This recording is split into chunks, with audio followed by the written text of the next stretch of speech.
اصل حق تو یہی ہے کہ اس پیارے پاکستان کے اندر رسول اللہ کا دین ہو، رسول اللہ کی شریعت کے مطابق فیصلے کیے جاتے ہوں، مگر افسوس کے ساتھ میں اور آپ بھی ہر چیز کو جانتے ہیں کہ کون سا انصاف، کون سا قانون کس کے لیے اپلائی ہوتا ہے اور کہاں جا کر کس کو چھوٹ اور رخصت مل جاتی ہے۔ اللہ تبارک و تعالی ہم تمام کو سیاسی شعور عطا فرمائے، اور جو حضور کے غلام دین کو تخت پر لانے کے لیے کوششیں کرتے ہیں، رب ذوالجلال ہمیں ان کا بازو بننے کی توفیق عطا فرمائے۔ حضور کے غلاموں کو تحریک لبیک یا رسول اللہ پاکستان کو اس پر نور لمحے اور وقت کے صدقے ہر آن ہر سیکنڈ کامیابی عطا فرمائیں۔ حضرت داؤد اور حضرت سلیمان علیہ السلام کو اللہ تبارک و تعالی نے عظیم علم عطا فرمایا۔ اللہ تبارک و تعالی کی طرف سے اس عظیم علم کے مل جانے پر وقال الحمد للہ الذی، ان دونوں نے کہا کہ رب کی طرف سے اتنا عظیم علم نصیب ہوا، اس پر تمام تعریفیں اللہ تبارک و تعالی کے لیے ہیں۔ اللہ تبارک و تعالی کی حمد بجا لانا، نعمت ملے اس پر تو حق بھی یہی ہے کہ فوراً نعمت مل جانے پر الحمدللہ کہا جائے، اور وقتی آزمائش ہو تو اسی وقت تو بندہ مومن کا پتہ چلتا ہے کہ یہ اپنے رب کی طرف سے اس آنے والی آزمائش پر کتنا ثابت قدمی سے اترتا ہے۔ تو اس وقت بھی زبان پر گلا شکوہ آہ و بکا نہیں ہونی چاہیے۔ جیسے اللہ تبارک و تعالی کی طرف سے راحت اور اطمینان کے دنوں میں بندہ خوش ہوتا ہے، مصیبت کے دنوں میں اس سے زیادہ خوش ہو جائے تو رب کی ذات خوش ہو جاتی ہے۔ تو کہا ان دونوں نے تمام تعریفیں، خوبیاں اللہ رب العزت کے لیے ہیں۔ الذی فضلنا علی کثیر من عبادہ المؤمنین، کہ جس اللہ رب العزت نے ہمیں بہت سے ایمان والے بندوں پر فضیلت عطا فرمائی، نبوت عطا فرما کر، بادشاہت دے کر، اور جنات، انسانوں اور شیاطین کو ہمارے تابع بنا دیا، ہمیں ان پر غلبہ دے دیا، یہ ہمارے ماتحت آ گئے۔ تو اللہ تبارک و تعالی نے ہمیں اتنی نعمتیں عطا فرمائیں۔ وَوَرِثَ سُلَيْمَانُ دَاوُودَ، اور حضرت سلیمان علیہ السلام حضرت داؤد کے جانشین ہوئے، نبوت میں، علم اور بادشاہت میں، کہ حضرت سلیمان علیہ السلام حضرت داؤد علیہ السلام کے علم، بادشاہت میں اور نبوت میں وارث ہوئے، جانشین ہوئے۔ وقال یا ایھا الناس، اور انہوں نے لوگوں سے کہا، اے لوگوں، علمنا منطق الطیر، حضرت سلیمان علیہ السلام نے کہا، اے لوگوں کہ ہمیں پرندوں کی بولیوں کا علم دیا گیا ہے۔ جو پرندے آپس میں ایک دوسرے سے گفتگو کرتے ہیں، عام انسان تو اسے نہیں سمجھ سکتے، لیکن میرے رب نے مجھے ان کی بولی کو سمجھنے کا علم عطا فرمایا ہے۔ صرف یہی نہیں، وَأُوتِينَا مِن كُلِّ شَيْءٍ، اور میرے پاک پروردگار نے مجھے ہر چیز میں سے ایک وافر حصہ عطا فرمایا ہے۔ دنیا کی نعمتیں بھی دی ہیں، آخرت کی بھی بکثرت نعمتیں دی ہیں، یعنی اللہ رب العزت نے مجھے دنیاوی اور اخروی تمام نعمتوں میں سے وافر حصہ عطا فرمایا ہے۔ پھر آپ نے کہا، اب بھی جب اتنی نعمتوں کے مل جانے کے بعد آج ہمارا تو رویہ یہ ہے کہ پہلے کچھ نہیں تھا، اللہ تبارک و تعالی کی طرف سے راحت، اطمینان نازل ہوا، کاروبار بڑھا، تو انسان کے تیور بدل جاتے ہیں۔ پیسہ آتا ہے تو اپنی ذہانت اور اپنی عقل مندی اس کو سمجھتا ہے کہ یہ تو سب میرے ٹیکنک کی وجہ سے، میری ذہانت کی وجہ سے، میری محنت کی وجہ سے ہے. لیکن جو قرآن کو سمجھتے ہوں، قرآن انہوں نے سنا ہو، تو وہ یہی کہیں گے کہ جب اللہ کے نبیوں کو دنیا اور آخرت کی اتنی نعمتیں ملیں تو وہ اللہ کی حمد بھی کرتے ہیں اور کہتے ہیں ان ھذا لہو الفضل المبین، بے شک یہ تو بڑے میرے رب کی طرف سے مجھ پر بڑا فضل ہوا ہے، بڑا میرے رب نے مجھ پر فضل فرمایا ہے. یہ ایسا فضل ہے جو کہ ظاہر ہے. وَحُشِرَ لِسُلَيْمَانَ جُنُودُهُ مِنَ الْجِنِّ وَالْإِنسِ وَالطَّيْرِ فَهُمْ يُوزَعُونَ. حضرت سلیمان علیہ السلام کو اللہ تبارک و تعالی نے بڑی بادشاہت عطا فرمائی تھی.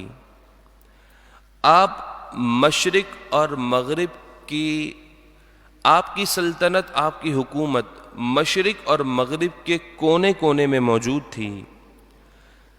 40 سال تک آپ ایک ایک کونے کے مالک رہے. نہ صرف بادشاہت بلکہ ہر چیز کی ملکیت، ہر چیز آپ کی ملکیت میں تھی. 40 سال کے بعد اللہ تبارک و تعالی نے آپ کو پوری دنیا پر سلطنت عطا فرما دی. جن ہو، انسان ہو، شیاطین ہو، چوپائے ہوں، پرندے ہوں، حیوانات ہوں، نباتات ہو، ہر چیز پر حضرت سلیمان علیہ السلام کی بادشاہت تھی. آپ نے ان تمام جنات، انسان، شیاطین، ہر چیز کو جمع کیا اور آپ نے اپنے سفر کا آغاز کیا. حضرت سلیمان علیہ السلام کے لیے ان کے لشکر جنات میں سے، انسانوں میں سے اور پرندوں میں سے سب کے سب یہ جمع کیے گئے. فہم یوزعون، انہوں نے اپنے سفر کا آغاز کیا تو دوران سفر انہیں روک دیا گیا. وہ روکے گئے اپنے سفر سے. حضرت سلیمان علیہ السلام نے اپنی سلطنت میں ایک اصول بنایا تھا کہ سب جب جمع ہو جائیں گے، چاہے وہ انسانوں میں سے ہو، پرندوں میں سے ہو، حیوانات میں سے ہو، نباتات میں سے ہو، جب سب کے سب جمع ہو جائیں گے اس کے بعد سفر کا آغاز کیا جائے گا. تو جب سب جمع ہو جاتے پھر اس کے بعد سفر کا آغاز کیا جاتا. آپ نے اپنے سفر کا آغاز کیا. حتی اذا اتوا علی واد النمل، حتیٰ کہ حضرت سلیمان علیہ السلام اپنے قافلے والوں کے ساتھ ایک اس وادی کے پاس سے گزرے کہ جو وادی چونٹیوں کی وادی تھی. اس آیت مبارکہ سے سورۃ النمل کا واقعے کا آغاز ہو رہا ہے. نمل کہتے ہیں چونٹی کو. حضرت سلیمان علیہ السلام کا وادی نمل یعنی چونٹیوں کی وادی سے گزر ہوا. یہ وادی یا تو شہر طائف میں ہے یا ملک شام میں یہ وادی ہے جہاں پر چونٹیاں بکثرت تھیں. قالت نملہ، تو جو چونٹیوں کی سردار تھی وہ کہنے لگی چونٹیوں سے مخاطب ہو کر، یا ایھا النمل، اے چونٹیوں، ادخلوا مساکنکم، تم اپنے اپنے گھروں میں فوراً چلی جاؤ. لا یحطمنکم سلیمان وجنودہ وہم لا یشعرون، کہ کہیں سلیمان علیہ السلام اور ان کے لشکر تمہیں بے خبری میں کچل نہ دیں. تو تم فوراً اپنے گھروں میں، اپنے بلوں میں داخل ہو جاؤ. حضرت سلیمان علیہ السلام ابھی آپ اس وادی سے کافی فاصلے پر موجود تھے. اللہ تبارک و تعالی نے اپنے نبیوں کو ایسی شان عطا فرمائی ہے کہ جو شان اللہ تبارک و تعالی نے کسی ایک عام انسان کو نہیں دی۔ اگر ایک چونٹی کو ہم اپنے کان کے اندر رکھ کر بھی اور اس کی آواز کو سننا چاہیں، جب بھی ہمارے کان اس قادر نہیں کہ اس چونٹی کی آواز کو سن سکیں، لیکن حضرت سلیمان علیہ السلام کی سماعت پر قربان جائیے کہ رب ذوالجلال نے آپ کو کیسی شان سماعت عطا فرمائی کہ کئی کلومیٹر کا بھی فاصلہ موجود ہے، اور کہاں وہ چونٹی جو زمین پر رینگ رہی ہے، حضرت سلیمان علیہ السلام نے کئی کلومیٹر دور اس کی آواز کو سن لیا کہ چونٹی اپنی چونٹیوں سے کس طرح خطاب کر رہی ہے۔ جب آپ نے اس کو سنا تو فوراً فتبسم ضاحکا من قولہا، حضرت سلیمان علیہ السلام نے کئی کلومیٹر پہلے جب اس چونٹی کی سردار کی آواز کو سنا تو آپ فوراً ہی اس کے اس کہنے پر آپ نے تبسم فرمایا، آپ نے تبسم کیا، چہرے پر مسکراہٹ آئی، وقالا، اور عرض کی، ربی، اے میرے رب، اوزعنی ان اشکر نعمتک التی انعمت علی۔ یہاں پر ایک بات ہے جو کہ تفاسیر کے اندر یہ بات موجود ہے کہ جو چونٹی حضرت سلیمان علیہ السلام سے نسبت رکھے، کہ حضرت سلیمان علیہ السلام کے زمانے میں ہو اور اس کا ادب یہ ہو کہ اسے بھی یہ معلوم ہے کہ حضرت سلیمان اللہ کے نبی ہیں، ان سے کوئی فعل جان بوجھ کر نہیں ہو سکتا۔ جبھی اس چونٹی نے کہا کہ کہیں سلیمان علیہ السلام اور ان کے لشکر والے بے خبری میں تمہیں کچل نہ دیں، بے خبری میں، لا یشعرون، انہیں پتہ نہ ہو اور تم کچلی جاؤ، کیونکہ انبیاء علیہم السلام جان بوجھ کر کسی کو ناحق نہیں، کسی پر ظلم نہیں کرتے، جبر اور زیادتی نہیں کرتے۔ تو چونٹی کو بھی معلوم ہے کہ یہ اللہ کے نبی ہیں، اور نبی کی شان یہ ہے کہ وہ کسی پر جبر اور زیادتی نہیں کرتے۔ تو اللہ تبارک و تعالی نے اس بے خیالی میں ہو جانے والے ادب کا چونٹیوں کو یہ مقام دیا کہ ایک چونٹی زمین پر چل رہی ہے اور اسے بھی اللہ نے اتنی پاور اور اتنی قوت دے دی حضرت سلیمان کی نسبت رکھنے کی وجہ سے کہ وہ بھی کئی کلومیٹر دور حضرت سلیمان کے لشکر کو دیکھ رہی ہے۔ تو یہ ہوتا ہے انبیاء اور اولیاء اکرام علیہم رضوان سے نسبت رکھنے والے، تعلق رکھنے والے لوگوں کا مقام، کہ جو صرف ان کے ساتھ اپنے آپ کو جوڑ لیتا ہے اسے بھی اللہ اتنی قوت اور اتنی پاور عطا فرما دیتا ہے۔ تو حضرت سلیمان علیہ السلام نے عرض کی، اے میرے رب، اوزعنی ان اشکر نعمتک التی انعمت علی وعلی والدی، کہ تو مجھے توفیق عطا فرما کہ میں تیری نعمتوں کا شکر ادا کروں، تیری وہ عظیم نعمتیں جو تو نے مجھے عطا کیں اور میرے والدین کو عطا کیں، جن نعمتوں کو تو نے مجھے اور میرے والدین کو دیا، مجھے ان نعمتوں پر شکر ادا کرنے کی توفیق عطا فرما۔ وَأَنْ أَعْمَلَ صَالِحًا تَرْضَاهُ، حضرت سلیمان علیہ السلام ہیں، اللہ تبارک و تعالی کی طرف سے نبی ہیں، بڑی عظمت اور شان والے نبی ہیں، وہ بھی اللہ تبارک و تعالی کی طرف سے ملنے والی نعمت پر شکر ادا کرنے کی دعا کر رہے ہیں، مالک ہمیں بھی توفیق عطا فرما۔ وہ نبی ہو کر دعا کریں تو ہمیں سوچنا چاہیے کہ ہم ہمیں نعمتوں پر شکر ادا کرنے کی اور اس اللہ تعالیٰ سے توفیق طلب کرنے کی کتنی ضرورت ہے۔ پھر آپ نے دعا کی وَأَنْ أَعْمَلَ صَالِحًا تَرْضَاهُ، اور یہ کہ میں ایسا عمل کروں جس سے اے پاک پروردگار تو راضی ہو جا۔ کیسا عمل کہ جس سے تو راضی ہو جائے۔ یہاں پر ایک بڑا ہی عظیم نقطہ مفسرین نے بیان کیا ہے کہ حضرت سلیمان علیہ السلام کی چاہت کیا ہے۔ توجہ کے ساتھ سماعت کیجئے گا کہ حضرت سلیمان علیہ السلام کی چاہت یہ ہے کہ اے پاک پروردگار میں ایسا عمل کروں جس سے تو راضی ہو جائے۔ یہ تو حضرت سلیمان علیہ السلام کی شان ہے۔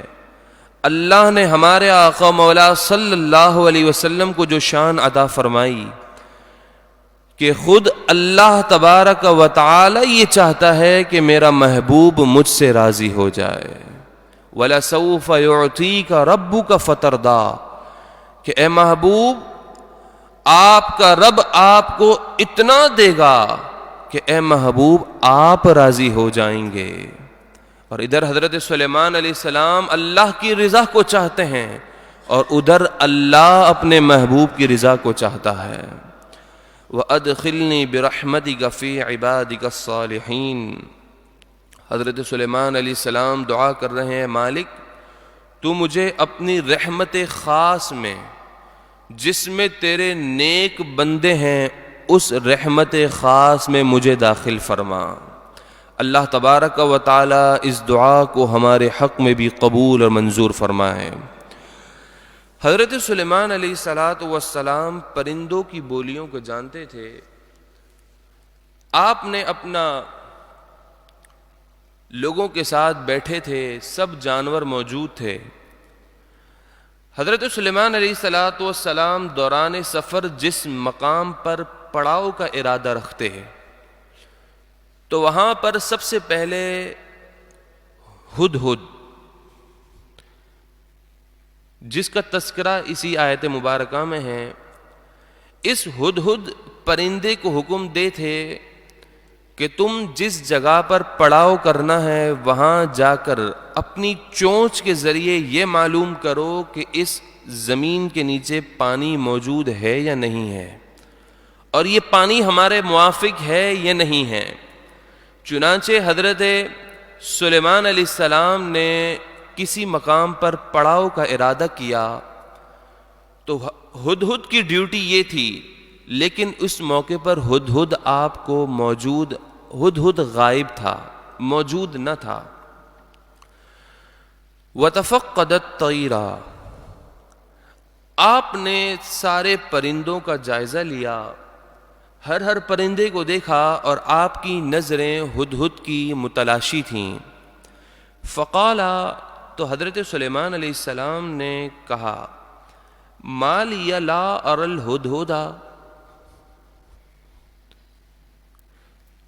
مجھے کیا ہو گیا ہے کہ میری آنکھیں ہدہد کو نہیں دیکھ رہیں؟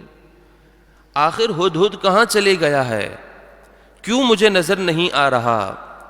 ام کان من الغائبین، یا وہ واقعی نظروں سے اوجھل ہے، یہاں موجود ہی نہیں ہے۔ حضرت سلیمان علیہ السلام ہدہد کو تلاش کر رہے تھے، آپ کی نظریں ہدہد کی متلاشی تھیں۔ تو آپ نے جلال کے ساتھ فرمایا کہ ہمیں پڑاؤ کرنا ہے، ہدہد موجود نہیں ہے اور اس کی تو ڈیوٹی ہے۔ لَأُعَذِّبَنَّهُ عَذَابًا شَدِيدًا،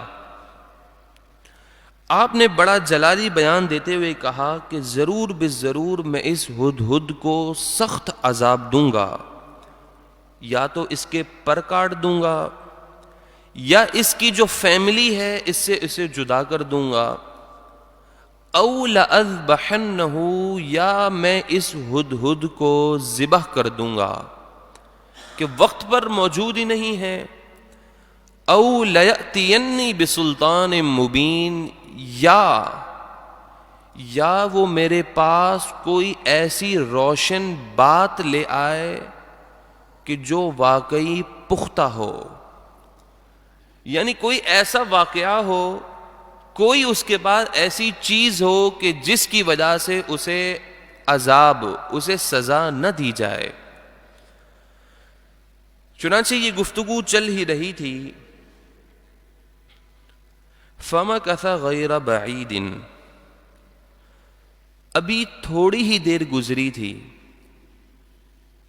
کہ ہدہد فوراً حاضر خدمت ہوا، عاجزی، انکساری اور تواضع کے ساتھ معافی چاہنے کے بعد اس ہدہد نے عرض کی، فقال، عرض کی، احطت بما لم تحط به وجئتک من سبأ بنبأ یقین۔ ہدہد نے عرض کی کہ اے حضرت سلیمان علیہ السلام، میں وہ چیز دیکھ کر آیا ہوں جو حضور آپ نے اس وقت نہ دیکھی ہے۔ میرے پاس ایک ایسا واقعہ ہے اور میں بنفس نفیس ایک ایسی چیز دیکھ کر آیا ہوں جس کا حضور آپ کو علم نہ ہو۔ وہ چیز یہ ہے کہ وجئتک من سبأ بنبأ یقین، کہ میں شہر سبا سے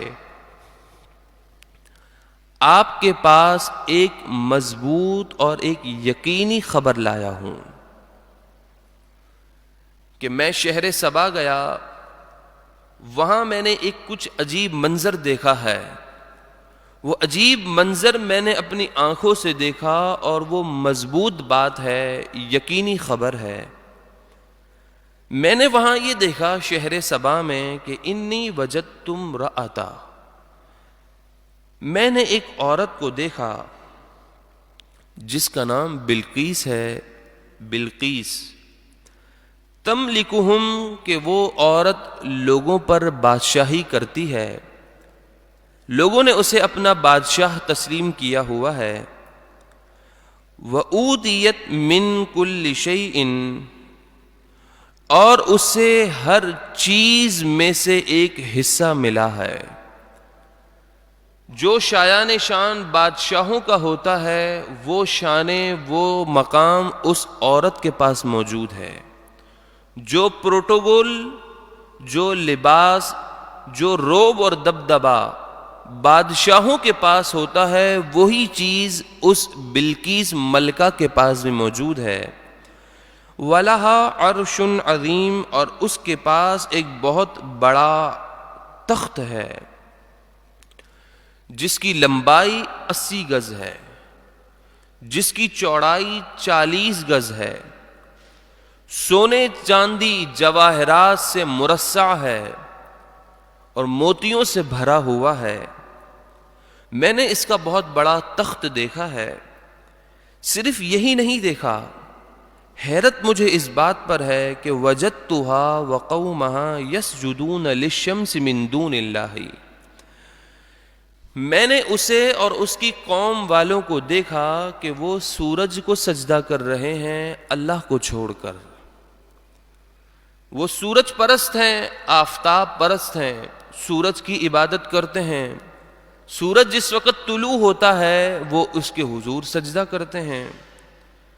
تو یہ بات میں نے پہلی مرتبہ دیکھی ہے اور میں بڑا حیران ہوں، پریشان ہوں۔ اصل بات یہ ہے کہ یہ سورج کی عبادت کیوں کر رہے ہیں؟ آخر سورج تو ڈوب بھی جاتا ہے۔ جو چیز ڈوب جائے، جس چیز کی روشنی ختم ہو جائے، جس چیز کی روشنی زائل ہو جائے، وہ غروب ہو جائے، فنا ہو جائے، وہ خدا کیسے ہو سکتا ہے؟ اس کی عبادت کیسی کی جا سکتی ہے؟ اس کے حضور سجدہ کیسے کیا جا سکتا ہے؟ بات سمجھ میں نہیں آتی۔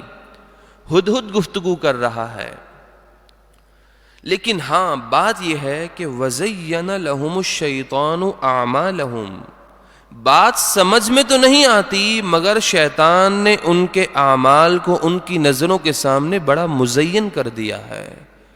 غلط کر رہے ہیں لیکن اس کو صحیح سمجھ رہے ہیں۔ ان کے اعمال ان کی نظروں کے سامنے بہترین کر کے پیش کیے جا رہے ہیں، تو وہ غلط کو غلط ہی نہیں سمجھ رہے۔ جو چیز ہم سوچ رہے ہیں وہ اس اینگل سے سوچ ہی نہیں رہے۔ فصدہم عن السبیل، تو انہیں سیدھی راہ سے روک دیا، فہم لا یہتدون، تو وہ اب حق کی راہ نہیں پاتے، وہ ہدایت کا نور حاصل نہیں کرتے۔ ہدہد گفتگو کرتے ہوئے کہتا ہے اللہ یسجدوا للہ الذی، کیوں وہ اللہ تبارک و تعالی کو سجدہ نہیں کرتے؟ الذی یخرج الخبء فی السماوات والارض، کہ وہ اللہ جو زمین اور آسمان میں جو جو پوشیدہ چیز ہے اس کو ظاہر فرمانے والا ہے، اس کو نکالنے والا ہے۔ وَيَعْلَمُ مَا تُخْفُونَ، جو چیز تم اپنے جی کے اندر چھپاتے ہو، اپنے دل میں چھپاتے ہو، اپنے پاس چھپاتے ہو، وہ پاک پروردگار اللہ رب العزت اس چھپی ہوئی چیز کو بھی جانتا ہے۔ وَمَا تُعْلِنُونَ، اور جو تم ظاہر کر کے لوگوں کے سامنے رکھتے ہو میرا رب اس کو بھی جانتا ہے۔ اللہ لا الہ الا ہو۔ ہدہد حضرت سلیمان علیہ السلام کی صحبت میں بیٹھ کر کیسی باتیں کر رہا ہے، کس طرح اللہ تبارک و تعالی کی وحدانیت اور توحید کی تبلیغ اور جو صحبت سے حاصل کیا ہے وہ حضرت سلیمان علیہ السلام کے سامنے رکھ رہا ہے کہ سجدہ کرنے کے لیے ذات صرف اللہ تبارک و تعالی کے لیے ہے۔ لا الہ الا ہو، اللہ کے سوا کوئی معبود ہی نہیں، کوئی الہ نہیں ہے۔ اس کی شان یہ ہے رب العرش العظیم، کہ وہ بڑے عرش کا مالک ہے۔ اس نے وہاں پر ملکہ بلقیس کا تخت دیکھا تھا، اس بڑے تخت کو اس نے جب دیکھا تو اس جگہ پر اس نے اللہ تبارک و تعالی کے عرش کی تعریف کی کہ میرے پاک پروردگار کے پاس تو رب العرش العظیم، اس کے پاس تو اس سے بڑا عرش ہے۔ یہ آیت سجدہ ہے، انشاءاللہ درس کے بعد ہم سجدہ بھی ادا کریں گے۔ جب حضرت سلیمان علیہ السلام نے اس کی مکمل تفصیل کے ساتھ بات سنی، قالا، تو حضرت سلیمان علیہ السلام نے فرمایا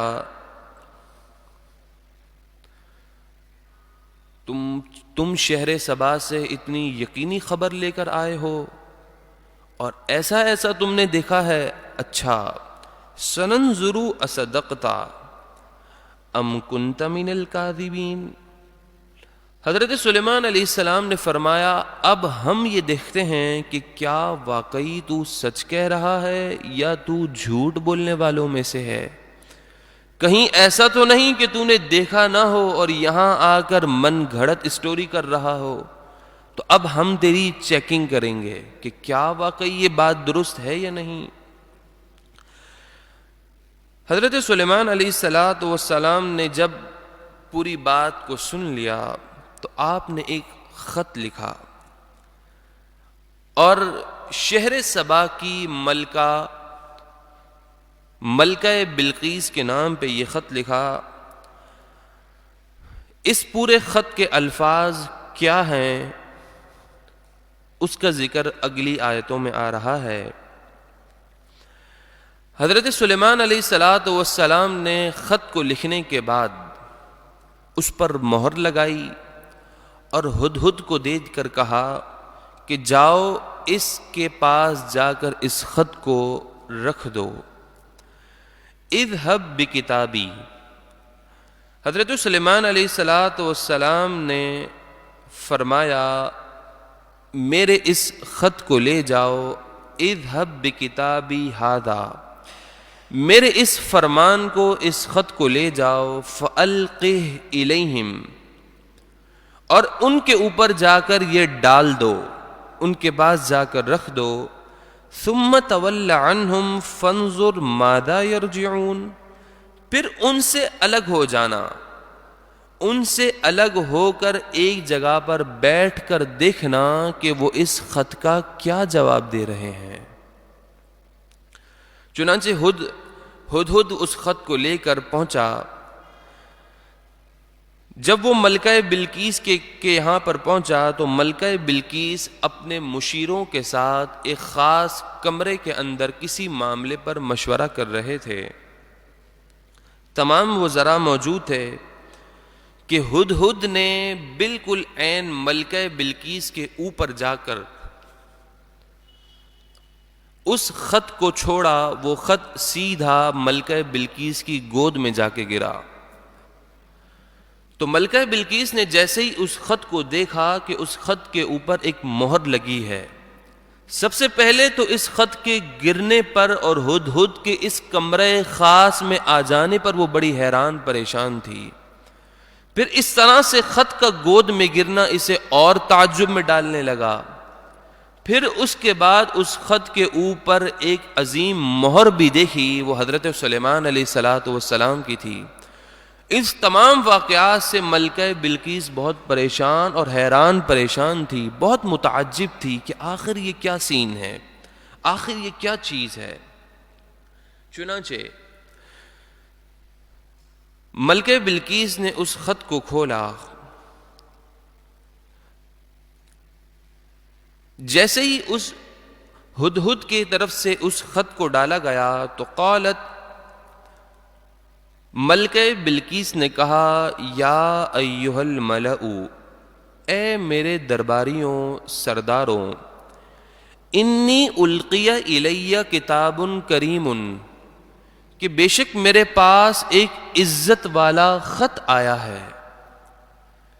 یہاں پر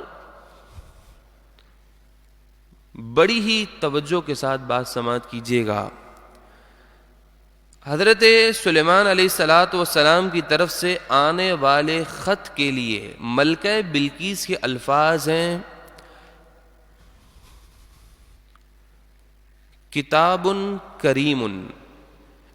کتاب بمعنی خط، کریم کا مطلب ہے عزت والا، یعنی کتاب کریم ایک عزت والا خط مجھے موصول ہوا ہے۔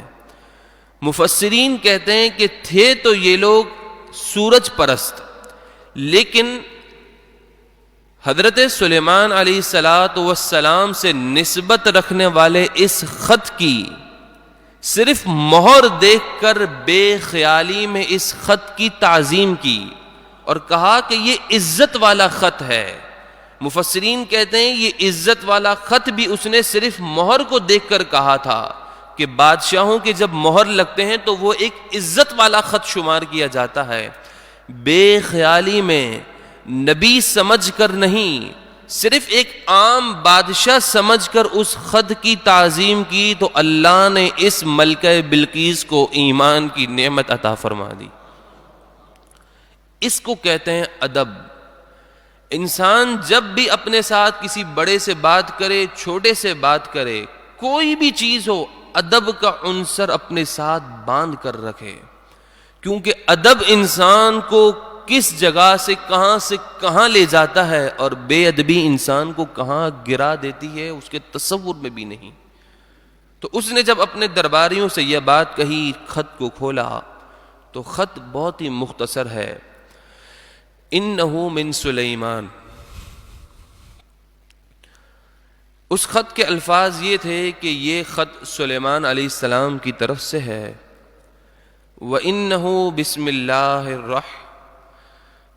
بسم اللہ الرحمن الرحیم، اور بے شک یہ خط کا آغاز اللہ کے نام سے ہے جو نہایت مہربان رحم فرمانے والا۔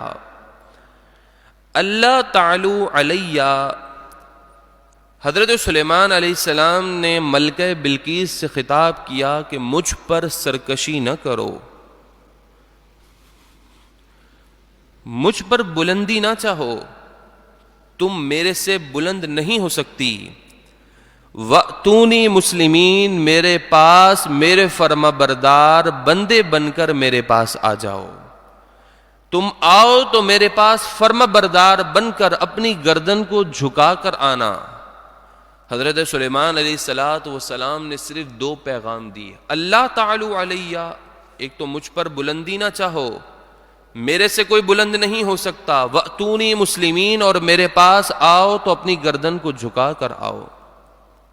جب صرف 2 پیغام کو سنا تو اتنا روب، اتنا دبدبا پہلے ہی طاری تھا، اور جب بات مختصر ہونا تو روب اور بڑھ جاتا ہے کہ اس میں کوئی وضاحت نہیں ہے، اور اس انداز سے کہ میرے پاس آؤ تو گردن جھکا کر آؤ، میرے فرما بردار بن کر آؤ، مجھ پر سرکشی بھی نہ کرو، ان الفاظ نے اس روب اور دبدمے میں مزید اضافہ کر دیا۔ قالت یا ایھا الملأ، ملکہ بلقیس نے اپنے سرداروں سے کہا، افتونی فی امری، اس خط کے بارے میں مجھے اپنی رائے تو دو، کیا تمہاری رائے ہے؟ ما کنت قاطعۃ امرا حتی تشہدون، میں کسی بھی معاملے میں کوئی فیصلہ کبھی نہیں کرتی جب تک کہ تم میرے پاس موجود نہ ہو۔ جب تم موجود ہوتے ہو مشورہ کرنے کے بعد ہی میں کسی معاملے میں فیصلہ کرتی ہوں۔ جب انہوں نے رائے طلب کی، ملکہ بلقیس نے جب رائے طلب کی، قالوا، وہ بولے، نحن اولو قوہ، وہ درباری کہنے لگے تو ہم تو بڑے قوت والے ہیں، وَأُولُو بَأْسٍ، اور ہم بڑی سخت لڑائی لڑنے والے ہیں، بَأْسٍ شَدِيدٍ، اور بڑی سخت قسم کی لڑائی لڑنے والے ہیں، بڑے جنگجو ہیں ہم تو، وَالْأَمْرُ إِلَيْكِ، اختیار تیرے پاس ہے، تجھے جو کرنا ہے کر، فَانظُرِي مَاذَا تَأْمُرِينَ، تو جس چیز کا ہمیں حکم دے گی ہم ویسا ہی کریں گے، تو جنگ بولے گی ہم جنگ چھیڑ دیں گے، تو جو کہے گی ہم ویسا کریں گے۔ ان الفاظ سے ملکہ بلقیس نے پہچان لیا کہ میرے سردار جنگ کرنے کا ارادہ رکھتے ہیں، لیکن اللہ تبارک و تعالی نے ملکہ بلقیس کو شعور اور ذہانت عطا کی تھی۔ اس نے یہ کہا، ان کی باتوں کو سن کر کہا کہ جنگ کے تو بڑے نقصانات ہیں۔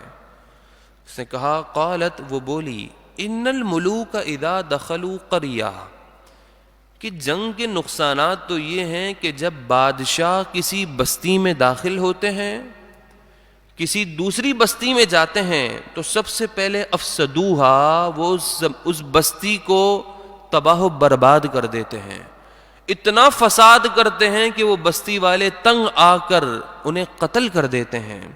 وَجَعَلُوا أَعِزَّةَ أَهْلِهَا أَذِلَّةً، نہ صرف فساد کرتے ہیں بلکہ اس بستی کے جو معززین تھے انہیں وہ ذلیل اور رسوا کر دیتے ہیں۔ یہ تو عام بادشاہوں کی حالت ہے، تو ان کا کیا حال، ان کا کیا مقام ہوگا جنہوں نے ہمیں اتنے روب کے ساتھ خط بھیجا ہے۔ تو جنگ نہیں کرنی، جنگ کے بڑے نقصانات ہیں۔ وَكَذَلِكَ يَفْعَلُونَ، اور عام طور پر بادشاہ ایسا ہی کرتے ہیں۔ ہاں، ملکہ بلقیس نے یہاں اپنی ایک رائے دی، وہ کہتی ہے، وَإِنِّي مُرْسِلَةٌ إِلَيْهِمْ بِهَدِيَّةٍ،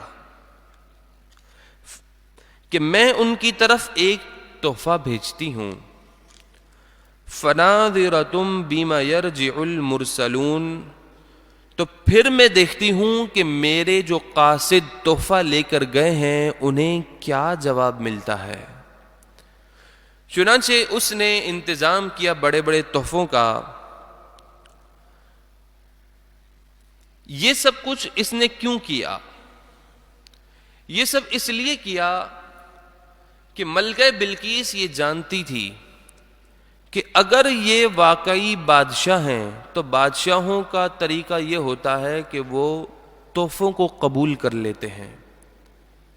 ہاں، اگر وہ اللہ کے نبی ہیں تو نبی تحفہ قبول نہیں کرتے، نبی کو صرف ایک ہی غرض ہوتی ہے کہ ان کے دین کی اتباع کی جائے، ان کی فرما برداری کی جائے، وہ جو پیغام دیتے ہیں ان کو تسلیم کیا جائے۔ تو نبی کی شان یہ ہوتی ہے، تو صرف اس نے چیک کرنے کے لیے کہ یہ نبی ہیں یا بادشاہ ہیں، اگر بادشاہ ہیں تو ان سے ہم بھی جنگ کریں گے، ہمارے پاس بھی بڑی طاقت ہے۔ ہاں، اور اگر واقعی یہ نبی ہیں تو پھر نبی سے جنگ کی ہی نہیں جا سکتی. تو اس نے صرف یہ چیک کرنے کے لیے گفٹ تحفہ روانہ کیا. فلما جاء سلیمان، پھر جب وہ تحفے تحائف لے کر حضرت سلیمان علیہ الصلاۃ والسلام کے پاس آئے تو ہدہد نے سارے حالات کو دیکھنے کے بعد فوراً ہی حضرت سلیمان علیہ الصلاۃ والسلام کو خبردار کیا کہ وہ اتنے تحفے تحائف کے ساتھ آپ کے پاس آ رہے ہیں. قال اتمدوننی بمال، جب حضرت سلیمان علیہ الصلاۃ والسلام نے ان کے تحفے تحائف کو دیکھے تو کہا کیا تم میری اس مال کے ذریعے مدد کرو گے؟ کیا تم مجھے مال کے جھانسے میں پھنسانا چاہتے ہو کہ میں تمہارے اس حقیر سے مال کی لالچ میں آ جاؤں گا؟ فما آتانی اللہ خیر مما آتاکم، میرے رب اللہ عز وجل نے جو مجھے عطا فرمایا ہے وہ بہتر ہے اس سے جو اس نے تمہیں عطا فرمایا ہے. میرے رب نے مجھے دنیا کی بھی نعمتیں دی ہیں، آخرت کی بھی نعمتیں دی ہیں، سب سے بڑھ کر میرے رب نے مجھے پوری دنیا پر بادشاہت دی ہے، نبوت عطا کی ہے، علم عطا فرمایا ہے. بل انتم بہدیتکم تفرحون، بلکہ تم یہ لوگ ہو کہ اپنے گفٹ پر، اپنے تحفے تحائف پر خوش ہوتے ہو. یہ تو تمہارا معاملہ ہے کہ تم دنیا دار بندے ہو، آپس میں ایک دوسرے کو گفٹ دے کر، تحفے دے کر خوش ہوتے ہو. مجھے گفٹ دے کر خوش نہیں، میں خوش صرف اس بات پر ہوں گا کہ تم ہمارے دین کی پیروی کرنے والے ہو جاؤ. آپ نے حضرت سلیمان علیہ السلام نے ان آنے والے قافلے کو بھیج دیا. آپ نے کہا ارجع الیہم، واپس چلے جاؤ، اس مال کی ہمیں ضرورت نہیں ہے. ہاں ہمارے پاس اب آنا ہو تو ہمارے فرما بردار بن کر آنا، دین اسلام کو قبول کر کے آنا، ورنہ نیکسٹ اسٹیپ یہ ہوگا فَلَنَأْتِيَنَّهُمْ بِجُنُودٍ لَا قِبَلَ لَهُمْ بِهَا، ورنہ ہم تمہارے پاس ایسے بڑے لشکر کے ساتھ آئیں گے کہ جس سے لڑنے کی تمہارے پاس طاقت نہیں ہوگی، تمہارے پاس اتنی قوت ہی نہیں کہ تم ہمارے لشکر سے مقابلہ کر سکو. نہ صرف ہم لشکر کے ساتھ آئیں گے بلکہ وَلَنُخْرِجَنَّهُمْ مِنْهَا أَذِلَّةً وَهُمْ صَاغِرُونَ، اور ہم تمہیں تمہاری بستیوں سے ذلیل کر کے نکال دیں گے، تمہیں ایسا ذلیل کر کے نکالیں گے کہ تم پست ہو جاؤ گے، پست پا ہو جاؤ گے، تمہاری عزت ہی نہیں رہے گی. تو یا تو تم اسلام لے آؤ تو امن، عافیت، رحمتوں میں تم رہو گے. چنانچہ وہ قافلے والے دوبارہ ملکہ بلقیس کے پاس پہنچے اور انہوں نے جا کر ملکہ بلقیس کو تمام کے تمام معاملات اور واقعات کی ساری خبر دے دی کہ کس طرح حضرت سلیمان علیہ الصلاۃ والسلام نے ان کے ساتھ رویہ اختیار کیا. اس پورے معاملات کو سننے کے بعد ملکہ بلقیس نے یہ پہچان لیا کہ ہمارے سامنے جو ہستی ہے وہ اللہ کی طرف سے سچے نبی ہیں. آپ نے اپنے درباریوں کو حکم دیا کہ فوراً ان کے پاس ہم نے جانا ہے. ملکہ بلقیس کے پاس جو بڑا تخت تھا جس کو ہدہد نے دیکھا تھا، ملکہ بلقیس کے پاس 7 محل تھے. اس نے آخری محل کے اندر اپنے اس بڑے تخت کو رکھ دیا.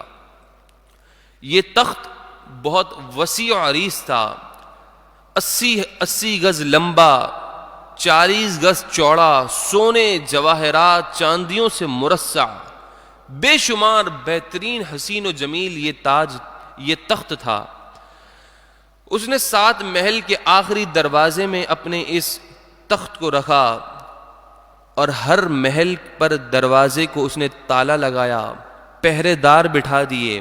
اب یہ قافلہ اور مزید سامان کے ساتھ کہ 500 سونے کی اینٹیں، چاندی کی اینٹیں، بہترین لباس کے ساتھ غلام، کنیزیں اور بہت کچھ دنیاوی مال اور دولت کے ساتھ یہ قافلہ اب حضرت سلیمان علیہ السلام کے لیے آپ کے پاس ملاقات کے لیے نکلا۔ ابھی یہ قافلہ حضرت سلیمان علیہ السلام کے یہاں پہنچنے میں چند ہی فاصلوں پر تھا کہ حضرت سلیمان علیہ السلام نے فرمایا، قال یا ایھا الملأ، اے میرے درباریوں، ایکم یأتینی بعرشہا، کون ہے میرے پاس، کس میں اتنی طاقت ہے کہ جو ملکہ بلقیس کا وہ تخت جو 7 محلوں کے اندر دروازے پہ اندر پہرے دار بھی موجود ہیں، وہ تخت کون میرے پاس لے کر آئے گا؟ اور کس طرح؟ قبل ان یأتونی مسلمین، اس سے پہلے کہ وہ میرے پاس میرے فرما بردار بن کر آ جائیں، کون لے کر آئے گا؟ یہاں سے ایک بات معلوم ہوئی، اس واقعے میں جن لوگوں کو اللہ تبارک و تعالی اور اس کے رسول اور انبیاء کی شان کو کم کرنے کا جن کو مزاح لگ گیا ہے نا، جن کی یہ کوشش ہوتی ہے کہ ہم بس کسی طرح سے انبیاء کی شان کو گھٹائیں، وہ اس واقعے پر بے شمار علم غیب پر اعتراضات کرتے ہیں کہ کیا حضرت سلیمان علیہ السلام کو معلوم نہیں تھا کہ ملکہ بلقیس کا تخت آپ خود لے آتے؟ پھر اس کے بعد وہ کہتے ہیں کہ کیوں آپ نے ہدہد کو بھیجا، پھر کیوں ہدہد کی سارے اس منظر کی آپ نے تحقیقات کروائیں، بے جا قسم کے اعتراضات قرآن پر۔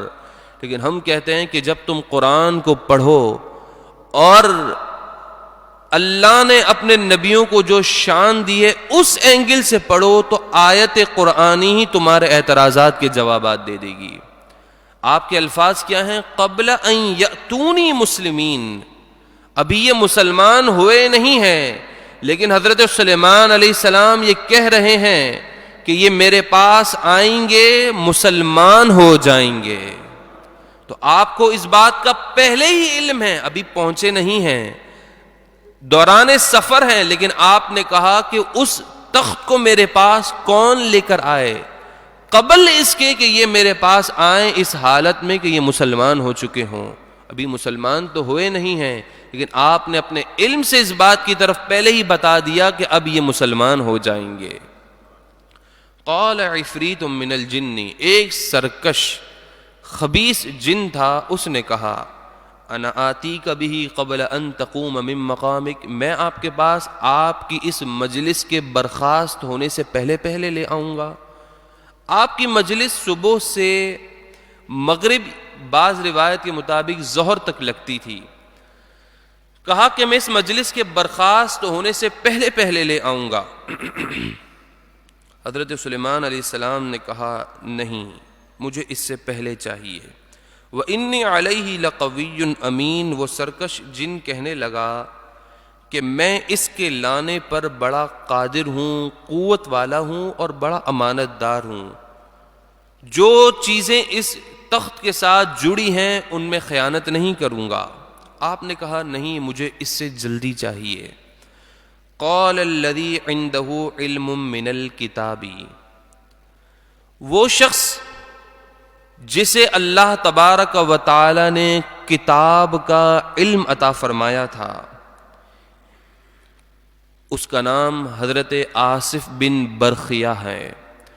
یہ حضرت سلیمان علیہ السلام کی امت کے ولی تھے اور آپ اس میں اعظم جانتے تھے۔ آپ نے کہا کہ میں اس تخت کو لے آؤں۔ انا آتیک بہ قبل ان یرتد الیک طرفک، الفاظ قرآنی پر غور کیجئے گا اور یہ بھی جانیے گا کہ اللہ نے حضرت سلیمان علیہ السلام کی امت کے ولی کو کیسی پاور دی ہے۔ حضرت آصف بن برخیہ کہتے ہیں کہ میں آپ کے پاس اس تخت کو لے کر آؤں گا، کتنی دیر میں؟ ان یرتد الیک طرفک، آپ کی آنکھ جھپکنے سے پہلے لے آؤں گا۔ یہ تخت کہاں سے آ رہا ہے؟ کتنی دور سے آ رہا ہے؟ کتنے دروازوں کے اندر بند ہے؟ 40 ہاتھ چوڑا ہے، 80 ہاتھ لمبا ہے، یہ کون لا سکتا ہے؟ بظاہر عقل یہاں آ کر دنگ رہ جائے گی، لیکن مومن وہی ہوتا ہے جو اولیاء کی کرامت کو اپنی عقل سے نہیں قرآن کی نظر سے سمجھتا ہے۔ تو حضرت آصف بن برخیہ نے کہا لانا آنکھ جھپکنے سے پہلے لے آؤں گا۔ بس آپ کا یہ کہنا تھا کہ حضرت آصف بن برخیہ نے آنکھ جھپکنے سے پہلے اس تخت کو سامنے کر دیا۔ فلما رآہ مستقرا عنده، پھر جب حضرت سلیمان علیہ السلام نے اپنی آنکھ کے سامنے آنکھ جھپکنے سے پہلے اس تخت کو دیکھا تو یہ نہیں کہا کہ میرے پاس بڑی پاور ہے، میرے پاس ہی تو بڑی طاقت ہے، ایسا کام کون کر سکتا ہے؟ نہیں، اللہ کے نیک بندوں، انبیاء، اولیاء کی شان یہی ہوتی ہے کہ رب کی پاور سے کرتے ہیں، کرنے کے بعد کہتے ہیں ھذا من فضل ربی، یہ میرے رب کے فضل سے ہے، ہماری طاقت سے کچھ بھی نہیں ہے، اللہ نے ہمیں طاقت دی ہے، اس طاقت کو استعمال کر کے میرے رب کا فضل ہوا اور ہم نے یہ کام کر دیا۔ لیبلونی ااشکر ام اکفر، تاکہ میرا رب مجھے آزمائے کہ میں اس کی ناشکری کرتا ہوں یا اس کا شکر گزار بندہ بن جاتا ہوں۔ ومن شکر فانما یشکر لنفسی، اور جو شکر کرے تو یقیناً اس شکر کا فائدہ اسے اپنے آپ کو ہی پہنچے گا۔ شکر کرنے سے نعمت میں اور اضافہ ہو جاتا ہے، رب ذوالجلال کی ذات خوش ہو جاتی ہے۔ ہاں ومن کفرا، اور جو ناشکری کرے، تھوڑی سی آزمائش آ جائے ناشکری کر بیٹھے، فإن ربی غنی کریم، تو پس بے شک میرا رب بے پرواہ ہے، اسے ہمارے شکر کی کوئی ضرورت نہیں ہے، ہم شکر کریں گے ہمارا فائدہ ہے، وہ بے پرواہ ہے، کریم اور سب خوبیوں والا ہے۔ حضرت سلیمان علیہ السلام نے اب اپنے درباریوں کو حکم دیا، قال نکروا لها عرشها، آپ نے اپنے درباریوں کو کہا کہ ملکہ بلقیس کے تخت کے وضاقتہ کو، یعنی اس کے اسٹائل کو، جو اس کا شیپ ہے اس کو تھوڑا سا بدل دو۔ کیوں بدل دو؟ ننظر، کہ ہم یہ دیکھیں گے، اتہتدی ام تکون من الذین لا یہتدون، کہ وہ دیکھنے کے بعد اس تخت کو پہچان سکتی ہے یا نہیں پہچان سکتی۔ آپ کے حکم پر اس ملکہ بلقیس کے تخت کو تھوڑا سا چینج کر دیا گیا، اسٹائل بدل دیا گیا۔ فلما جاءت، پھر جب ملکہ بلقیس اپنے پورے قافلے کے ساتھ آئی اور اس نے اس تخت کو دیکھا، قیلا، تو اس سے کہا گیا، ملکہ بلقیس نے جب تخت کو دیکھا تو اس سے کہا گیا، اھاکذا عرشک، کہ کیا تیرا تخت ایسا ہی ہے؟ الفاظ قرآنی پر غور کیجئے گا، کہا اھاکذا عرشک، جو تیرے پاس تخت ہے وہ کیا ایسا ہی ہے؟ حضرت سلیمان علیہ السلام اس کو چیک کر رہے ہیں کہ اس کی سمجھ کتنی ہے۔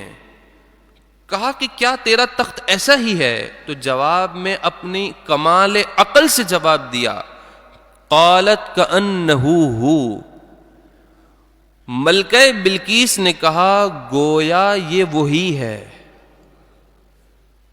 اس کی کمال عقل کو دیکھیے، یہ نہیں کہا کہ یہ تو یقیناً وہی ہے، نہیں، کہا گویا۔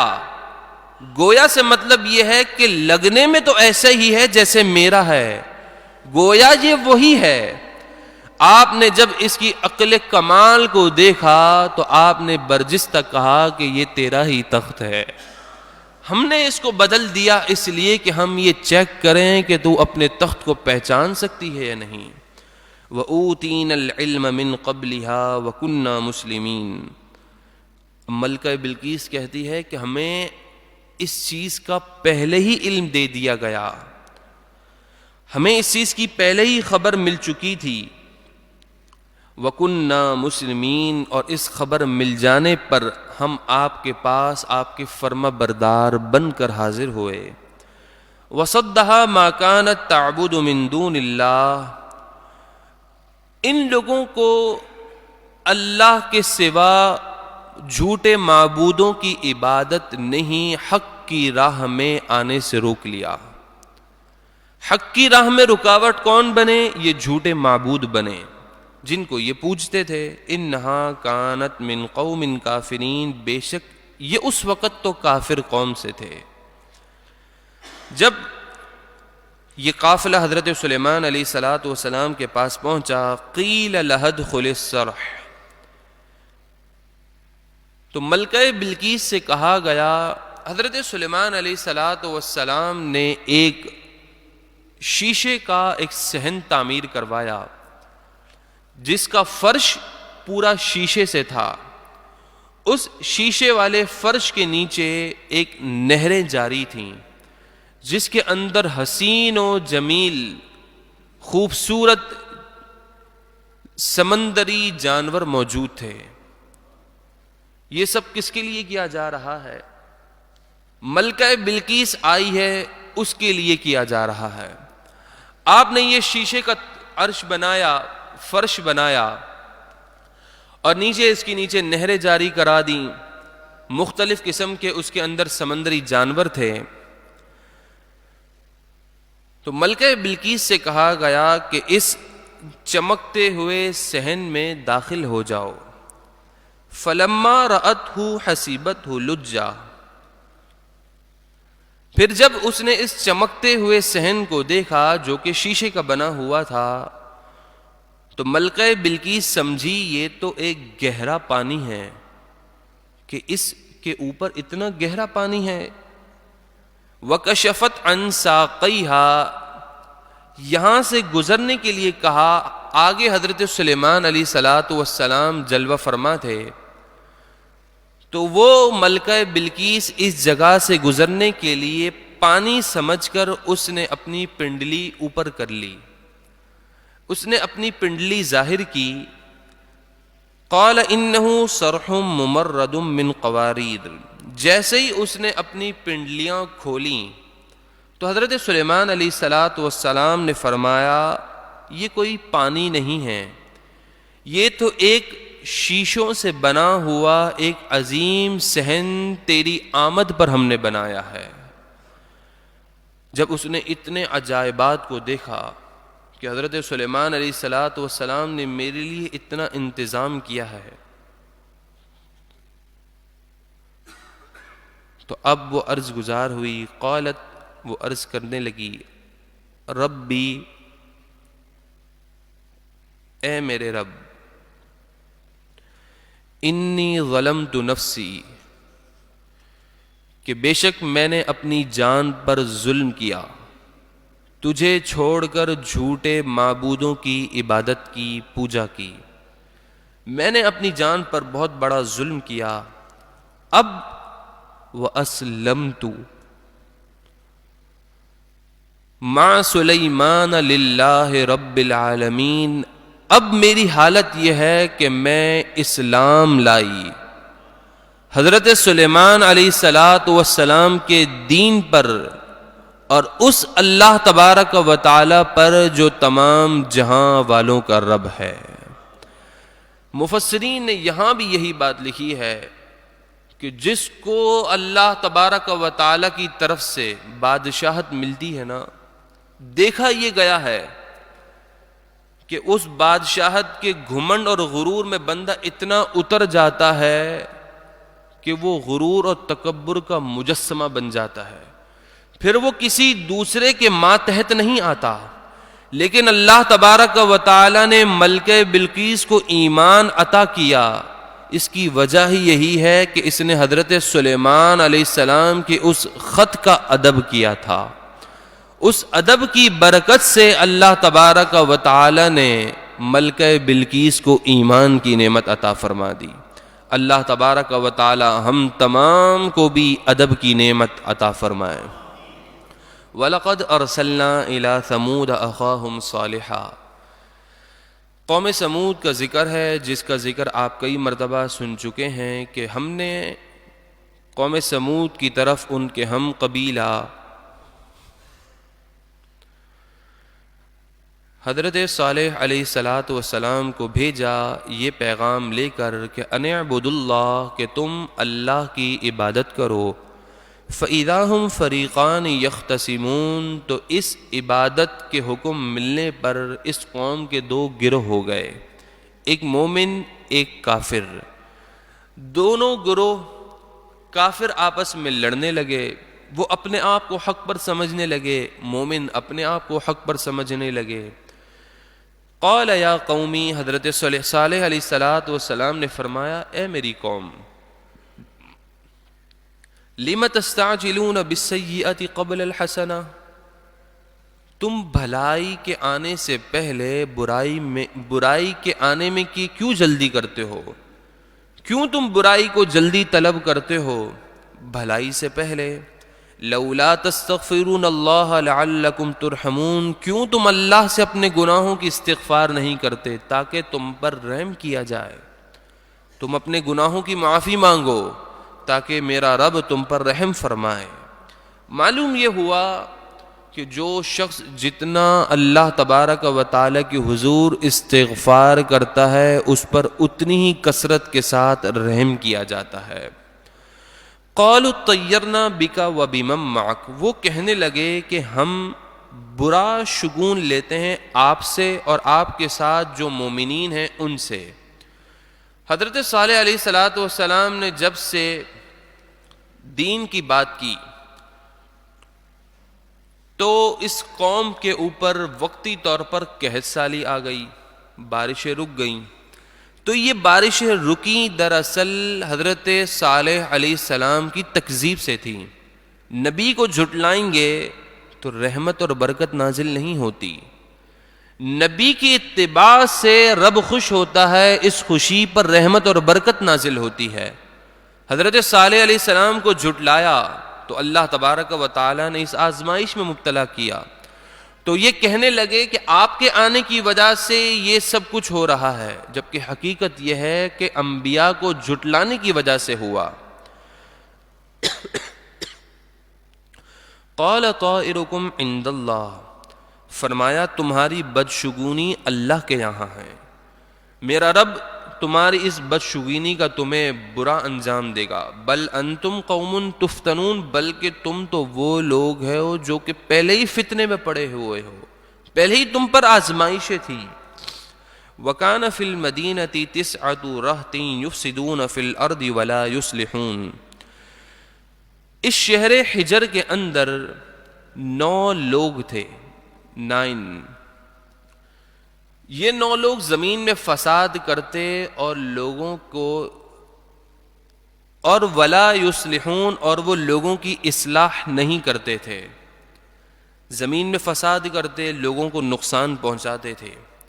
یہی وہ 9 لوگ ہیں کہ جنہوں نے اللہ کی نشانی قوم کے مطالبے پر، قوم سمود کے مطالبے پر حضرت صالح علیہ السلام نے جب اونٹنی پیش کی تھی، تو یہی وہ 9 لوگ ہیں۔ ان 9 لوگوں کا سردار قدار بن سالف، اس نے اس اونٹنی کی کونچیں کاٹ ڈالی تھیں، کاٹی ایک شخص نے تھیں، لیکن اس پلاننگ میں یہ 9 کے 9 لوگ شریک تھے۔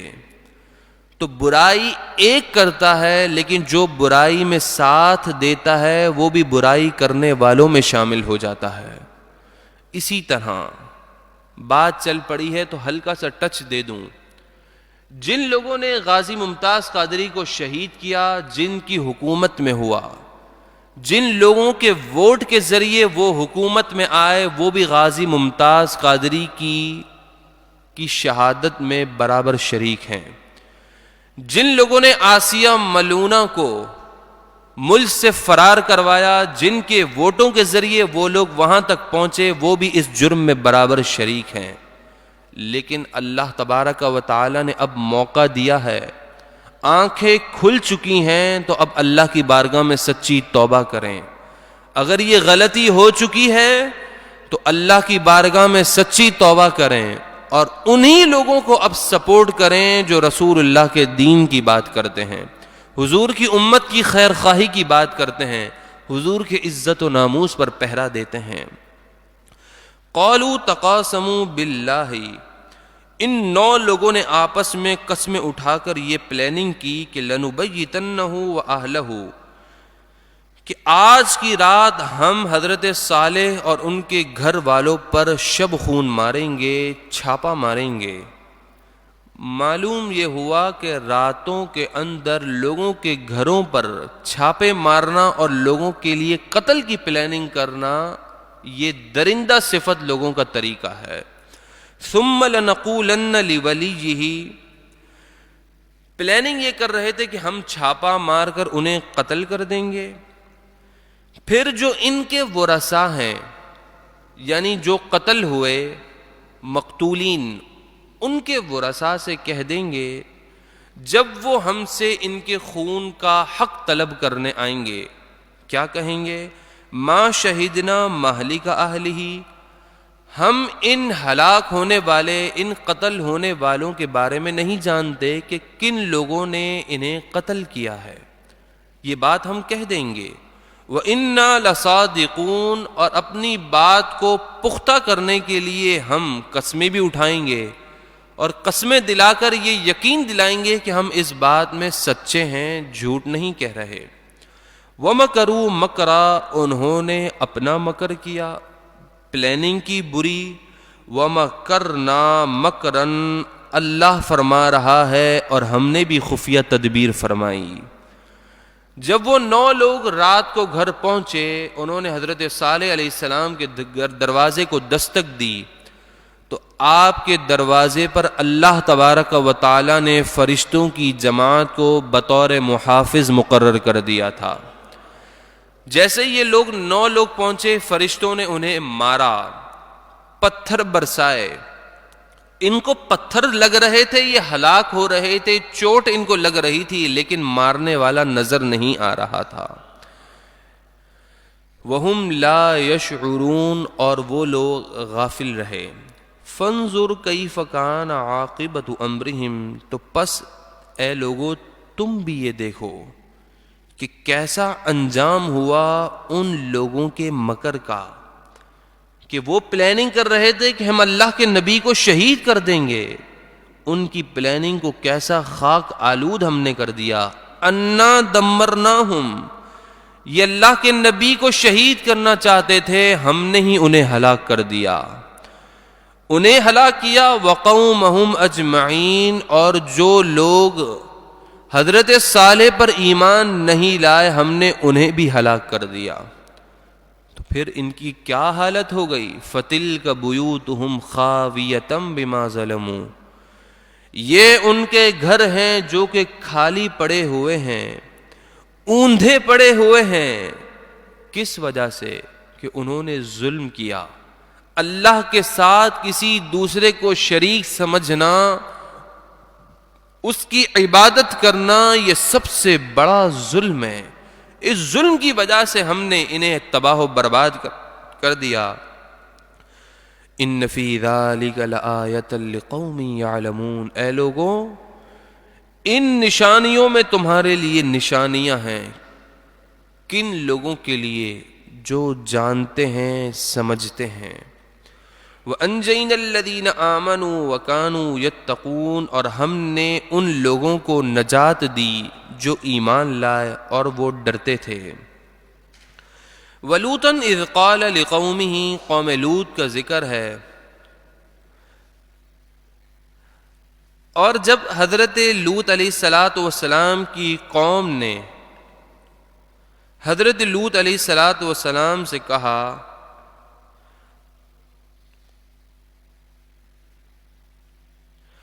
اور حضرت لوط علیہ السلام نے اپنی قوم کو کہا، اتأتون الفاحشہ، کیا تم بے حیائی پر اتر آئے ہو؟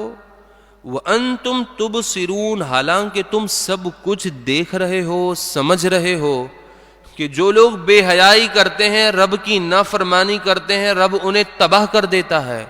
پچھلی قوموں کے واقعات تمہارے سامنے ہیں، اس کے باوجود بھی تم بے حیائی کرتے ہو.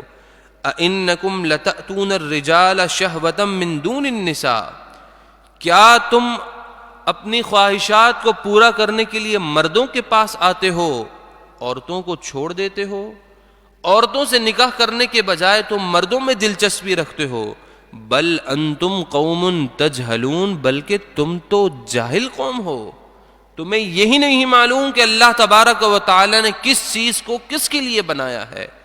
فما کان جواب قومہ، اس تبلیغ پر ان کی قوم کے پاس ایک ہی جواب تھا، کیا؟ الا ان قالوا اخرجوا آل لوط من قریتکم، کہ تم آل لوط کو، یعنی لوط علیہ الصلوۃ والسلام اور ان کی اولاد کو اس بستی سے ہی نکال دو، کہ یہ ہمیں تو پاکی کا حکم دیتے ہیں، ستھرائی کا حکم دیتے ہیں. انہم اناس یتطہرون، کہ یہ تو بڑے پاک باز لوگ ہیں، یہ ہمیں پاکی کا حکم دیتے ہیں. تو بس ایک ہی حل ہے، ہم تو سدھریں گے نہیں، حضرت لوط علیہ السلام کو اس بستی سے نکال دو. جب انہوں نے حضرت لوط علیہ السلام کی تکذیب کی، فوراً فَأَنْجَيْنَاهُ وَأَهْلَهُ إِلَّا امْرَأَتَهُ، جو ایمان والے تھے ہم نے حضرت لوط علیہ السلام اور ان ایمان والوں کو نجات دے دی، ہاں مگر اس کی بیوی، حضرت لوط علیہ السلام کی بیوی وہ قوم والوں کے فعل سے خوش ہوتی تھی.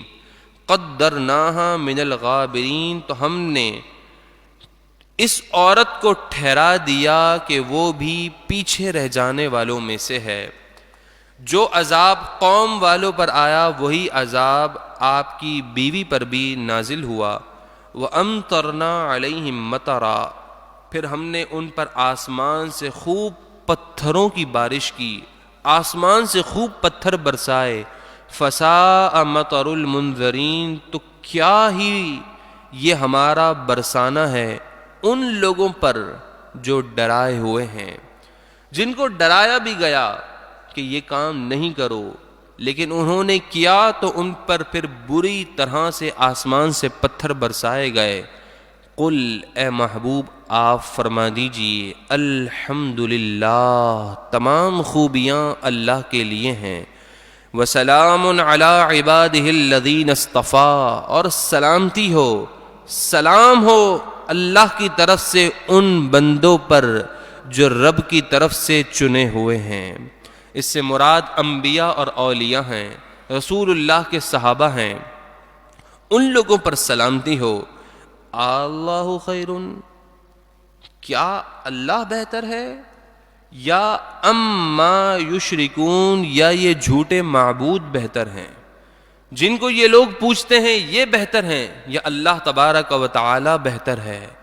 پارہ 20 کا آغاز ہے، امن خلق السماوات والارض، یا وہ ذات جس نے زمین و آسمان کو پیدا فرمایا. وَأَنزَلَ لَكُم مِّنَ السَّمَاءِ مَاءً، اور تمہارے لیے آسمان سے پانی کو نازل کیا. کتنی بڑی نعمت ہے، آج لوگ پیسے دے کر پانی خرید رہے ہیں. کتنے ایسے علاقے ہیں کہ جہاں پر پانی کی نعمت میسر نہیں. اللہ تبارک و تعالی نے تمہارے لیے آسمان سے پانی نازل کیا. فَأَنبَتْنَا بِهِ حَدَائِقَ ذَاتَ بَهْجَةٍ، پھر ہم نے اس پانی کے ذریعے بڑی ہی عظیم رونق والے باغات لگا دیے، اگا دیے تمہارے لیے. ما کان لکم ان تنبتوا شجرہا، تمہارے تو طاقت میں بھی یہ چیز نہیں تھی کہ تم کوئی ایک پودا بھی لگا سکتے. تمہارے پاس کوئی طاقت نہیں تھی، کوئی چیز بھی نہیں تھی، تم تو بے بس تھے. تو تمہارے پاک پروردگار نے تم پر اتنا کرم فرمایا، تو یقیناً اللہ تبارک و تعالی ہی بہتر ہے. اِلٰہٌ مع اللہ، کیا اللہ کے ساتھ کوئی اور خدا ہو سکتا ہے؟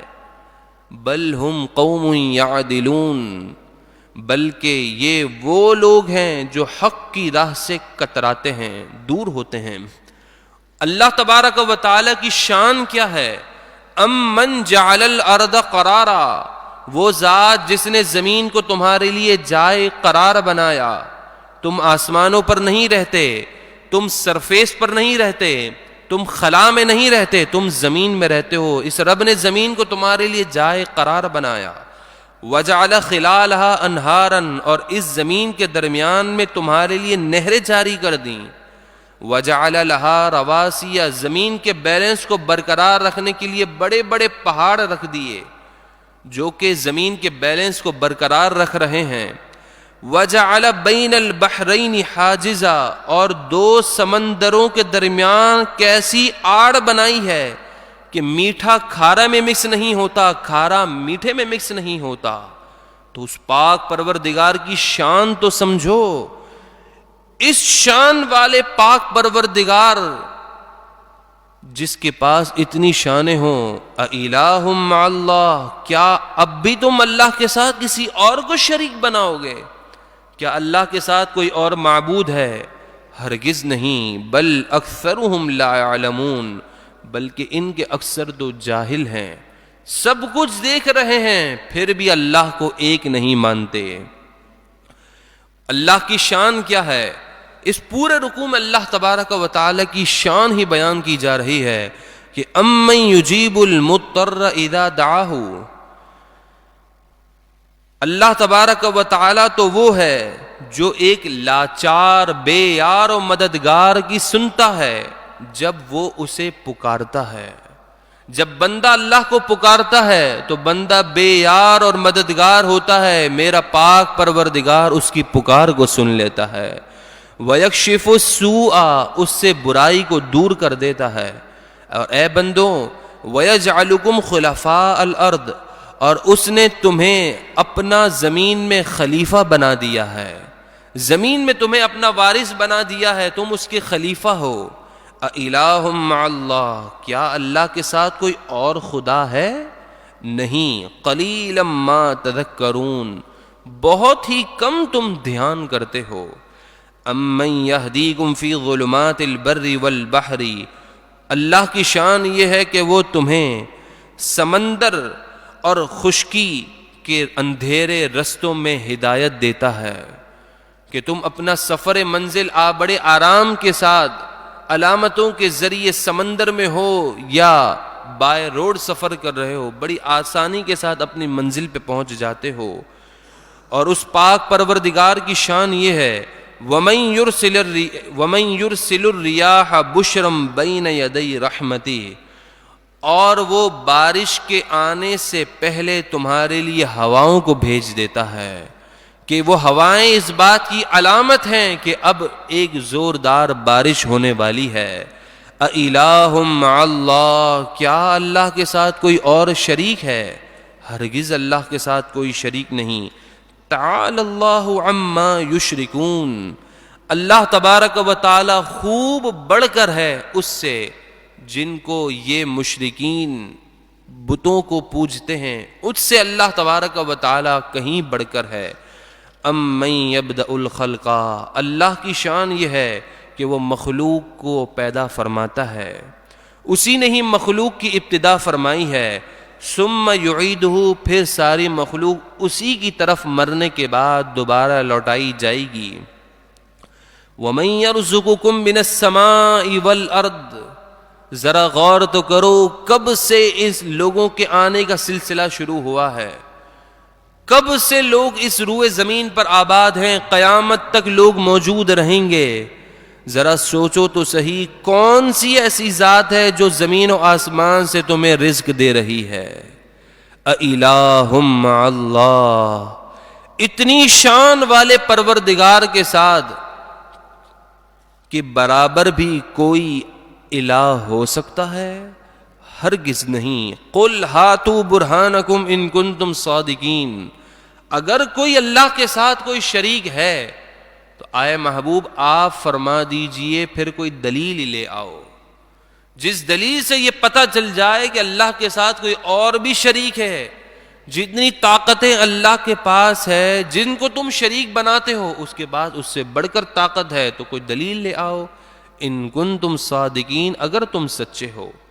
قل، اے محبوب آپ فرما دیجئے، لا يعلم من في السماوات والارض الغیب الا اللہ، زمین و آسمان میں جو کچھ چھپا ہوا ہے غیب ہے، اے محبوب اس کا علم صرف اللہ تبارک و تعالی ہی کو ہے.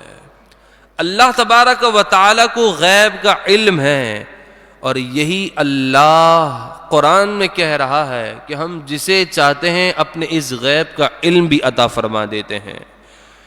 وما یشعرون ایان یبعثون، یہ کفار مکہ قیامت کے بارے میں پوچھ رہے ہیں کہ کب آئے گی، انہیں معلوم نہیں ہے کہ یہ کب اٹھائے جائیں گے۔ قیامت کا علم یہ آپ سے طلب کر رہے ہیں۔ بل ادارک علمہم فی الآخرہ، کیا ان کے پاس جو علم ہے اس کا سلسلہ آخرت کے جاننے تک پہنچ گیا ہے؟ یعنی کیا انہیں آخرت کا علم اب مل گیا ہے، انہیں یقین آ گیا ہے کہ آخرت بھی کوئی چیز ہے، قیامت بھی کوئی چیز ہے؟ ان مشرکین مکہ کو اس بات کا یقین ہو گیا ہے؟ نہیں، بل ہم فی شک منہا، بلکہ وہ تو اب بھی قیامت کے ہونے نہ ہونے کے بارے میں شک میں ہیں کہ قیامت ہوگی یا نہیں ہوگی۔ تو یہ تو خود شک میں ہیں، تو وہ کیسے کہہ سکتے ہیں کہ قیامت کب قائم ہوگی؟ بل ہم منہا عمون، بلکہ یہ تو اس معاملے سے اندھے ہو چکے ہیں، انہیں اس معاملے کے بارے میں کچھ پتہ نہیں ہے، لیکن ویسے ہی یہ آپ کی شان کو گھٹانے کے لیے آپ سے سوالات کرتے ہیں۔ اے محبوب، ان کے سوالات سے کچھ ہونے کا نہیں ہے، قیامت قائم ہوگی۔ جن کو ہم نے پیدا کیا ہے وہ ساری مخلوق ہماری طرف لوٹائی جائے گی۔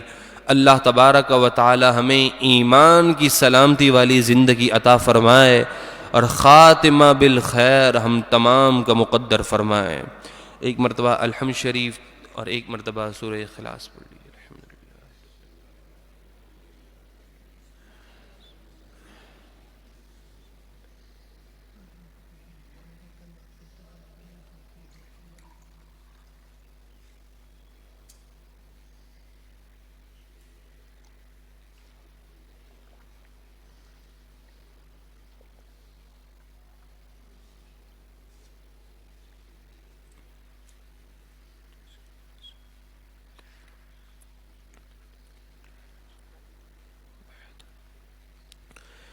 الحمد للہ رب العالمین والصلاة والسلام علی اشرف الانبیاء والمرسلین۔ اے رب کریم، ہمارے اس درس قرآن کو اپنی بارگاہ میں قبول اور منظور فرما۔ اے مالک و مولا، اے پروردگار، ہم تمام کی حاضری کو اپنی بارگاہ میں قبول اور منظور فرما۔ درس قرآن کے صدقے ہم تمام کی حتمی بخشش اور مغفرت فرما، ہمارے گناہوں کو معاف فرما، صغیرہ کبیرہ گناہوں سے درگزر فرما، سچی توبہ عطا فرما، حاضرین کی پریشانیاں دور فرما، رزق حلال میں برکت نازل فرما، پریشانیوں سے بچا، مصیبت سے بچا، آزمائش سے بچا، تمام نیک جائز تمنائیں پوری فرما۔ اے رب کریم، جو بے اولاد ہیں انہیں اولاد نرینہ عطا فرما۔ اے مالک و مولا، اے پروردگار، جو بیمار ہیں انہیں صحت کاملہ عاجلہ نصیب فرما۔ اے رب کریم، تحریک لبیک یا رسول اللہ پاکستان کو ہر آن عروج عطا فرما۔ ہمارے ادارے نور حمزہ اسلامک کالج، نور فاطمہ، تمام سنی اداروں کو ہر لمحے کامیابی عروج عطا فرما۔ اے مالک و مولا، اے پروردگار، ہمارے جتنے بھی اساتذہ کرام ہیں، ہر استاد محترم کو دین و دنیا کی بھلائیاں، عزتیں، نعمتیں، دارین کی جزا عطا فرما۔ اے رب کریم، اے مالک و مولا، اس درس قرآن کو اپنی بارگاہ میں قبول فرما۔ اس کا ثواب حضور علیہ السلام کی بارگاہ میں پیش کرتے ہیں، قبول اور منظور فرما۔ آپ کے وسیلے سے تمام انبیاء کرام، تمام صحابہ کرام، تمام ازواج مطہرات، صدیقین، شہداء، صالحین کو پیش کرتے ہیں، قبول اور منظور فرما۔ آپ کے وسیلے سے بالخصوص شہنشاہ بغداد حضور غوث اعظم رضی اللہ تعالیٰ عنہ کو پیش کرتے ہیں، قبول فرما۔ حضور غوث اعظم کے صدقے تمام اولیاء کرام شرقاً شمالاً جنوباً غرباً، بالخصوص تاج الفحول حضرت بدایوں شریف، حضرت غلام رسول قادری، حضرت شاہ محمد اقبال، حضرت محمد طاہر اشرفی جیلانی اور بالخصوص اس دور کے عظیم مجدد فنا فی خاتم النبیین امیر المجاہدین علامہ خادم حسین رضوی رحمۃ اللہ تعالی علیہ کی بارگاہ میں پیش کرتے ہیں، قبول اور منظور فرما۔ شہید اعظم حضرت غازی اسلام غازی ملک ممتاز حسین قادری کی بارگاہ میں پیش کرتے ہیں، قبول فرما۔ غازی تنویر قادری، ڈاکٹر عافیہ صدیقی اور جتنے بھی بے گناہ قید ہیں سب کو وہم و گمان سے بڑھ کر جلد رہائی عطا فرما۔ اے مالک، ہماری دعاؤں کی قبولیت میں جو رکاوٹیں ہیں ان رکاوٹوں کو دور فرما، ہمیں یقین کی نعمت عطا فرما، دعاؤں کی قبولیت پر یقین عطا فرما، اپنی ذات پر بھروسہ اور اعتماد عطا فرما، تیری ذات کا ہمیں خوف عطا فرما، بندوں کا خوف ہمارے دلوں سے نکال دے۔ اے مالک و مولا، اے پروردگار، ہمیں تیرے پیارے محبوب علیہ الصلاۃ والسلام سے سچی محبت اور وفاداری نصیب فرما۔ اے مالک و مولا، اے پروردگار، جتنے بھی حاضرین ہیں ان کے اہل و عیال میں سے جتنے بھی مرحومین اس دنیا فانی سے رخصت ہوئے، بالخصوص میرے ماموں محمد اقبال، حاجی عبدالصمد، حاجی محمد فاروق، میرے پھپھا محمد اقبال اور بالخصوص محمد علی، والد محترم، نانا، نانی، دادا اور ننیال اور ددیال میں سے جتنے بھی صاحب ایمان گزرے، مالک و مولا پروردگار، تمام کی بارگاہ میں پیش کرتے ہیں، قبول اور منظور فرما۔ ان اللہ وملائکتہ یصلون علی النبی یا ایھا الذین آمنوا صلوا علیہ وسلموا تسلیما۔ لبیک یا رسول اللہ، اللہم صل علی سیدنا مولانا محمد معدن الجود والکرم وآلہ وصحبہ وبارک وسلم۔ صلاۃ و سلاما علیک یا سیدی۔